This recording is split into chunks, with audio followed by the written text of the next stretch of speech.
Chapter 7 की शुरुआत में ही हम देखते हैं ज़ॉम्बी अपना पिछवाड़ा खुजाते हुए कहीं जा रहा होता है। नेक्स्ट सीन में हम देखते हैं फे जाते हुए चश्मिश से कह रहा होता है ये जाने का समय है मेरा। फिर चश्मिश फे से कहता है ब्रदर फे, लेकिन विस्फोट के एरिया में अभी भी एक लाइफ सिग्नेचर मिल रहा है। आगे फे चश्मिश से कह रहा होता है जब हम पियंडर्स एकेडमी के खिलाफ लड़ रहे हैं ये पहली बार नहीं है और ये आखिरी भी नहीं होगा।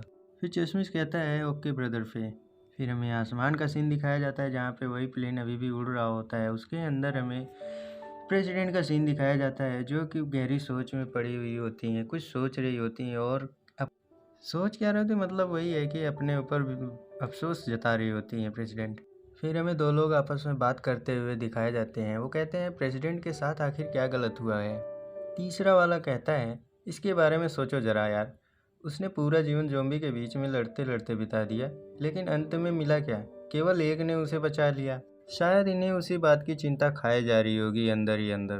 फिर कंप्यूटर ऑपरेटर कहती है प्रेसिडेंट मुझे लगता है कि आपको कुछ गलतफहमी हुई है, वो आदमी ज़ॉम्बी नहीं था, वो तो एक नकाबपोश हीरो है जो कि हाल ही में काफ़ी फेमस हुआ है और हमने ये भी पता लगाया कि वो कुछ समय से शहर में भी रह रहा है और सिर्फ अपनी पहचान छिपाना पसंद करता है।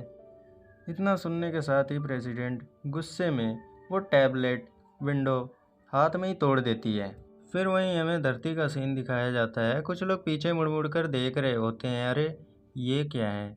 पीछे हमें दिखाया जाता है कि वही ज़ॉम्बी किंग आ रहा होता है और लोग बहुत ही ध्यान से देख रहे होते हैं उसे। अरे भाई इतनी अजीब हालत में जाएगा फटे चिटे कपड़ों में, वो भी समाज में खुले घूमेगा तो कोई भी अजीब मानेगा, ये तो है ना, जैसी बात है। फिर हमारा ज़ॉम्बी किंग वहाँ से चलता हुआ आगे चला जाता है। फिर हम देखते हैं कि वो टेलीफोन बूथ के पास गया होता है किसी से बात करने के लिए। फिर हम देखते हैं ये कोई और ही नहीं, ये वही ज़ॉम्बी दोस्त होता है इसका जो चेन सॉ लेकर के हाथ में लोगों को काटने की बातें कर रहा था पहले एपिसोड में। शुरू में आपने देखा होगा, नहीं देखा होगा तो जाकर देख लो, फर्स्ट एपिसोड मैंने अपलोड कर रखा है। ओके चलिए आगे बढ़ते हैं। वो चेन सॉ ज़ॉम्बी कह रहा होता है बॉस हमारे बारे में ज़रा भी मत सोचना, हमने सभी लोगों को, सारे ज़ॉम्बी लोगों को वहाँ से अच्छे से बचा लिया है, वहाँ से निकाल लिया है। जैसे ही हम लोग नई जगह ढूंढ लेंगे वहाँ पे बस जाएंगे, हम आपको बता देंगे। और फिर ज़ॉम्बी किंग कहता है कि कोई बात नहीं, हम तुमको ढूंढ लेंगे, तुम जहाँ भी जा कर के बस जाओ।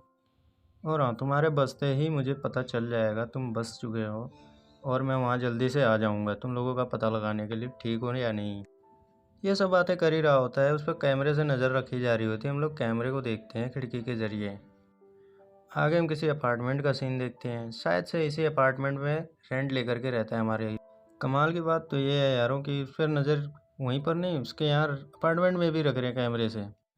दरवाजे से अंदर घुसने से पहले अपना पासवर्ड एंटर करता है और अंदर घुस जाता है। फिर हमें प्रेसिडेंट का सीन दिखाया जाता है जो कि कुछ कह रही होती है, उनसे बात कर रही होती है। वो कंप्यूटर लेडी प्रेसिडेंट से कहती है कि प्रेसिडेंट हमने उसका ठिकाना ढूंढ लिया है, वो कहाँ पर रहता है, कौन से हॉल में, कौन से कमरे में। प्रेसिडेंट कहती है बहुत बढ़िया, तो देर किस बात की, चलो चलते हैं। वो दोनों जाने से पहले कंप्यूटर पर नज़र रख रहे होते हैं, देख रहे होते हैं ज़ॉम्बी किंग को कर क्या रहा है वो एक्चुअली में। वहीं ज़ॉम्बी को भी शक हो रहा होता है कि क्या कुछ हो रहा है इधर आसपास मेरे। शायद से कैमरा मूवमेंट की वजह से उसको शक हो रहा होता है कि कैमरे की वजह से कोई उस पर नज़र रख रहा है एक्चुअली में। इधर वो दोनों भी डर जाती हैं देखते हुए कहीं उसने हमें देख तो नहीं लिया है। फिर हम ज़ॉम्बी किंग के घर के सीन देखते हैं जहाँ पे उसने चड्डी और शर्ट सुखा रहा होता है अपने हैंगर पे सीढ़ियों पे। दूसरी तरफ डंबल लेकर प्रैक्टिस जारी हो जाती है उसकी, 1 2 3 1 2 3। एक्सरसाइज करते करते वो अपनी फैमिली फ़ोटो देख रहा था जिसमें ब्लैकी और बाकी सारे ज़ॉम्बी पड़े हुए थे और कह रहा होता है कि मुझे आश्चर्य हो रहा है कि मेरे परिवार वाले पहले ही बच चुके हैं, मुझे जल्द ही जल्द उनसे मिल लेना चाहिए और उनसे हालचाल ले लेनी चाहिए। और तभी दरवाजे पर दस्तक होती है, एक्चुअली दस्तक नहीं, पूरा दरवाज़ा ही दस्तक देता है उखड़ के अंदर क्या ही बोलूँ मैं। प्रेसिडेंट दरवाज़ा तोड़ करके जब जल्दी से अंदर जाती है तो कहती है जाओ ले लो, रसोई बाथरूम बेडरूम का सारा सामान ले लो, सब कुछ ले लो, सारे बर्तन ले लो, करछुल ले लो, सब कुछ ले लो ये सब भी हमारे साथ चलेंगे, ठीक है, इसे भी ले लो। वो सारे गार्ड कहते हैं यस मैम, ओके। हम ज़ॉम्बी किंग को देखते हैं जो ज़मीन पर फट्टू हालत में पड़ा हुआ था और कह रहा होता है कि तुम लोग कौन हो यार, और तुम लोगों को यहाँ पर आने कौन दिया, और मैं तो पुलिस को बुलाऊंगा।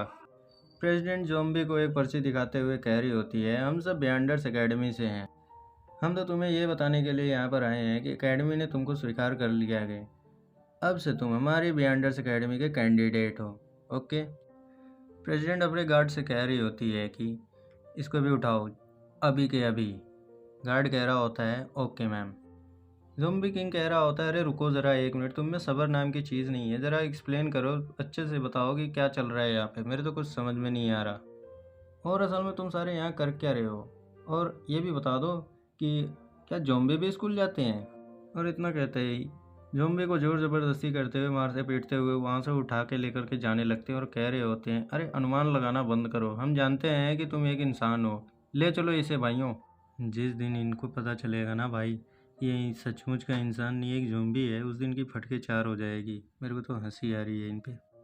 हम प्रेसिडेंट को देखते हैं कि गलियारे में जा रही होते हैं, उनके पीछे पीछे वो बॉडीगार्ड, उनके हाथ में ज़ोंबी किंग होता है, और बाहर देखते हैं कि वो सब लोग जा कर के ट्रक में भर रहे होते हैं उसको। और आगे देखते हैं कि वो लड़की कह रही होती है हमारे प्रेसिडेंट से कि प्रेसिडेंट ये कुछ ज़्यादा नहीं हो रहा, किसी को ज़ोर ज़बरदस्ती करने पर इसके लिए भी हमारे एकेडमी में कुछ नियम और कानून है जो कि बहुत सख्त हैं, क्या उसे भर्ती कर लेना ठीक होगा। इसके अलावा एकेडमी के स्टूडेंट के लिए कुछ प्रमुख योजनाएं बनाई गई हैं, यदि हमें वास्तव में उसे अपने साथ ले जाएं तो उसके पास रहने के लिए कोई जगह नहीं होगी। अच्छा ऐसी बात है, कोई बात नहीं, तो ठीक है, वो मेरे साथ ही रह सकता है, कोई दिक्कत। तो दोस्तों ये 7वां चैप्टर यहीं पर समाप्त होता है, और अच्छा लगे तो लाइक कमेंट और सब्सक्राइब करके ही जाना। ओके, आज के लिए धन्यवाद। तो कैसे हैं आप सब, उम्मीद है आप सब अच्छे होंगे। ये चैप्टर 8 है, चलो आगे बढ़ते हैं। हम आगे देखते हैं आगे की सीन में कुछ गार्ड जो हैं वो आपस में कह रहे होते हैं कि जल्दी जल्दी रफ्तार बढ़ाओ, सभी सामान को अंदर ले जाओ। दोनों गार्ड आपस में कह रहे होते हैं एक दूसरे में कि हमारा काम आज का यहाँ पर पूरा होता है, आगे चल करके हम मैम को बता देते हैं। और आगे जाकर वो कहते हैं कि आप अपना ख्याल रखिएगा मैम। और फिर उसके बाद हम देखते हैं ज़ोंबी किंग और मैडम को जो आपस में बात कर रहे होते हैं, आमने सामने सिर्फ एक दूसरे को देखे जा रहे होते हैं। और फिर उसके बाद बात करते हैं और कहते हैं ज़ोंबी किंग अपने मन में ही कह रहा होता है कि आहा, तो अब से मैं यहीं पर रहूँगा और मेरा भविष्य यहीं से शुरू होगा। मेरा भविष्य। फिर ज़ोंबी किंग प्रेसिडेंट से कहता है कि अब से मैं यहीं पर सोऊंगा। प्रेसिडेंट कहती हैं क्या अभी भी तुम्हें शक हो रहा है, कैसे आदमी हो। प्रेसिडेंट किलिंग ऑरा निकालते हुए ज़ोंबी किंग से कहती हैं लेकिन तुमने ये क्यों पूछा, क्या तुम मेरे साथ सोना चाहते हो। ज़ोंबी किंग की तो फटके 4 हो जाती है और कहता है नहीं नहीं मैम, मेरा ऐसा कोई इरादा नहीं था। फिर ज़ोंबी किंग अपने दिमाग में सोचता है कि एक ज़ोंबी एक इंसान के साथ सोएगा, ये तो एकदम बकवास। फिर मैडम कहती हैं कि कोई बात नहीं, तुम एक मेहमान हो तो बेडरूम में तो सो ही सकते हो। ज़ोंबी किंग तो अपने मन में कह ही रहा होता है कि मैं तो एक्चुअल में इंसान हूँ ही नहीं। फिर प्रेसिडेंट अपने पैरों को आगे करके बूस्टर में कुछ कर रही होती हैं। ज़ोंबी किंग देखता है इसको तो उसको तो कुछ दिमाग में पल्ले ही नहीं पड़ता कि एक्चुअल में क्या कर रही हैं मैडम। फिर मैडम ने अचानक से अपने पैर से वो बूस्टर अलग कर दिए होते, फिर दिखाया जाता है कि उनका एक पैर तो है ही नहीं, वो तो सिर्फ एक नकली साइबर पैर लगा हुआ था जिसमें बूस्टर का मतलब मशीन लगी होती है जिससे वो उड़ती रहती हैं। फिर ज़ोंबी किंग चौंकते हुए चिल्लाते हुए कह रहा होता है तुम्हारे तुम्हारे पैरों के साथ आखिर में हुआ क्या है। फिर प्रेसिडेंट अपनी आप बीती सुनाती हैं और कहती हैं मेरे साथ एक हादसा हुआ था जिससे मैंने इसे खुद ही काट लिया। ज़ोंबी किंग कहता अरे नहीं। मिस्टर प्रेसिडेंट अपनी जीवनी बताते हुए कहती हैं कि जब मैं एक छोटी सी बच्ची थी तब मेरे गांव वालों पर एक ज़ॉम्बी आउटब्रेक हुआ था, उन्होंने हम पर अटैक किया था, उन्होंने मेरे फैमिली को काटा जिससे वो ज़ॉम्बी बन गया और मुझे पे अटैक करने लगे। मेरे माँ बाप ज़ॉम्बी बनने के बाद उन्होंने मेरे पैर को ही काट लिया। फिर मैंने ज़ॉम्बी ना बनने का फ़ैसला किया और मैंने अपने पैरों को अपने शरीर से बिल्कुल जुदा कर दिया। फिर मैंने अपने माँ बाप को मार डाला और उन्हें ज़ॉम्बी वाली ज़िंदगी से आज़ाद कर दिया। वो अपनी आप बीती सुनाने के बाद कह रही होती हैं कि तब से लेकर आज तक मैं ज़ॉम्बी से इतनी नफ़रत करती हूँ कि मैंने कसम खाई है कि जो भी ज़ॉम्बी मुझसे मिलेगा मैं उसे मार डालूँगी। प्रेसिडेंट की ये किलिंग इंटेंट देखकर ज़ॉम्बी के मुंह के छेद बंद हो जाते हैं और वो अपने मन में सोच रहा होता है हूँ तो मैं भी ज़ॉम्बी, जिस दिन इनको मेरे बारे में पता चल गया उस दिन मेरा क्या होगा, हे भगवान बचा लेना मुझे। तो मैडम हमारे ज़ॉम्बी किंग की तरफ देखते हुए कहती हैं तो तुम कुछ कह रहे थे ना। हमारे ज़ॉम्बी किंग की तो फटी पड़ी अंदर से, वो क्या ही कहे बेचारा। ज़ॉम्बी किंग डरते हुए कहता है ना ना नहीं नहीं कुछ भी तो नहीं, मैंने सच में बिल्कुल भी कुछ नहीं कह रहा था। ज़ॉम्बी कहता है प्रेसिडेंट टॉपिक को चेंज करो और मुझे बियॉन्डर्स एकेडमी के बारे में कुछ जानकारी दो। फिर हमारी प्रेसिडेंट कहती है ये एक प्रकार का संगठन है जो ज़ॉम्बी से लड़ने में एक साथ माहिर। लोगों का कहना है कि ज़ॉम्बी का पहला आउटब्रेक 1000 साल पहले ही हो गए थे। ज़ॉम्बी के अटैक से बचने के लिए पूर्वजों ने पहले आउटब्रेक के 2 सदियों बाद इस एकेडमी की स्थापना की थी। और हाँ, इस एकेडमी के सिर्फ एक ही मकसद रहा है ज़ॉम्बी से लड़ना। पिछले कुछ सालों में ज़ॉम्बीज़ के अटैक्स के खिलाफ लड़ने में अनगिनत प्रतिभाशाली लोगों का पालन पोषण किया गया है। ज़ॉम्बी की कहता है, अच्छा तो इसकी स्थापना ज़ॉम्बी अटैक्स के 2 शताब्दियों बाद हुई थी। ज़ॉम्बी किंग कहता है, मुझे ठीक से याद तो नहीं आ रहा, लेकिन मेरी याददाश्त थोड़ी सी धुंधली है। मुझे लगता है कि मैं जब ज़ॉम्बीज़ के पहले अटैक की शुरुआत में ही ज़ॉम्बी बन गया। तो इस घटना को हुए ऑलरेडी 1000 साल बीत चुके हैं। प्रेसिडेंट वहाँ से जाते हुए कहती हैं, अच्छा ठीक है मैं चलती हूँ, कल एकेडमी ज़रूर आना, इसलिए मैंने तुम्हें पहले ही एक चैनल के ज़रिए सूचित कर लिया है। किंग तो भागने की फिराक में होता है और कह रहा होता है कि तो क्या मैं अब जा नहीं सकता यहाँ से। प्रेसिडेंट कह रही होती है, हाँ मैं तुम्हें बताने के बारे में भूल ही गई, यहाँ से भागने के बारे में तो सोचना। एकेडमी कोई टुच्ची सी जगह नहीं है, अगर तुम यहाँ नहीं आते तो हम सब तुम्हारे भागने की कोशिश पर तुम्हारे माइंड सेट की भी जांच करेंगे। और हाँ फाइनली प्रेसिडेंट अपना नाम बताती हैं, बाय द वे मेरा नाम वायलेट है।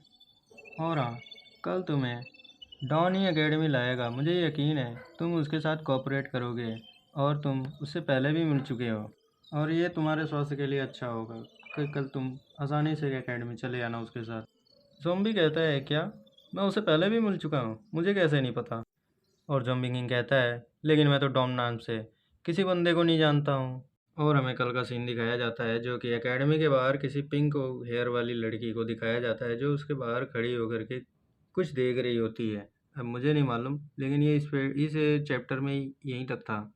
अगले चैप्टर में पता चल जाएगा कि आगे क्या होने वाला है। तब तक के लिए बी केयरफुल, सही रहना, स्वस्थ रहना, खुश रहना और मेरे चैनल को भी सब्सक्राइब करके जाना। ओके, मैं आपसे विदा लेता हूँ और चलता हूँ। Bye bye, good night.